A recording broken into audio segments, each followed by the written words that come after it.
Right now, Sutton Council in South London has come under fire for introducing higher parking charges for people who use cash rather than their mobile app. Sometimes you can't believe the stories you're reading out. Anyway, the council say it's due to the rising cost of providing the machines. Yeah, of course it is. Well, Paul Hawkins is in Sutton for us this morning. Paul, this is just blatant discrimination against people who don't want to always go out with a smartphone in their pockets, isn't it? How are the locals greeting it?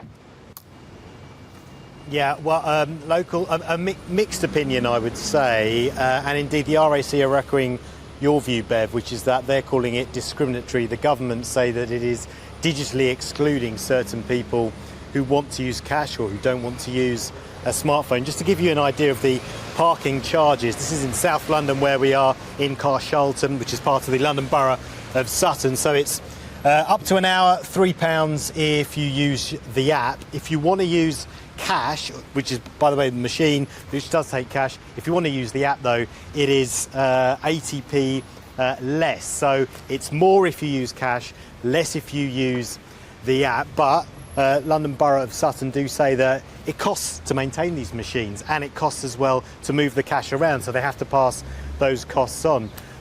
They also say that they have some of the lowest parking charges in London, and that there is a phone number that you can call if you don't want to use the app and you want to use your card, and that still gives you the discounted rate. Should be said, though, we were looking for that phone number, and this is where it is. There's the phone number. Just there, you can phone the app, which is called Ringo, and instead you can get the discounted rate without having to use the app. But it is quite small, it has to be said. So that's kind of the state of affairs here in the London Borough of Sutton. And as we were saying, we think that this is one of the first councils, if not the first council, certainly in England, that's giving these kind of different charging rates depending on how you pay. OK, thank you very much, Paul.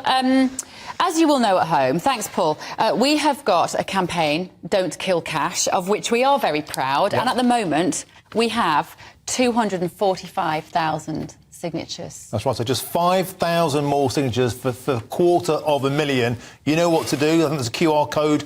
Get on the screen there. If not, go to gbnews.com. Please get involved. This is a campaign that's really driving political change, making the banks stand up and take notice, and highlighting these stories. I just cannot believe they expect to find a tiny phone number on the back of a machine and, you know, on your hands and knees, in the rain, in the wind, pensioners. It's outrageous. I was talking to an elderly gentleman the other day who said he now can't go in his car to his local town because he doesn't have a smartphone, and he said so therefore he's housebound by all, you know, to all intents and purposes. The bus route in that area is not good. There isn't any other way. He has to catch a lift. That's just heartbreaking. It is, and if you think that society used to stand good and stand firm by the elderly, the infirm, the disabled, this sort of stuff, you know, slams those people simply because, you know, they don't want a smartphone. It should be a choice. That's it. It's always about choice, isn't it? So, if you're on social media, tweet, don't exit. Tweet it, all right? Tweet this link out from GB News website. I will go on my Twitter now, @BeverlyTurner, and I will tweet the link.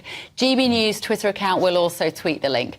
Go online, sign it. Let's get it to 250,000 while we're on air today, in which case it will be the fastest growing petition ever in the history of this country. Yeah, and it's much, much needed, because unless we stand up and stand firm, this will become the new normal. We'll all be walking barcodes, we'll all live on our phones.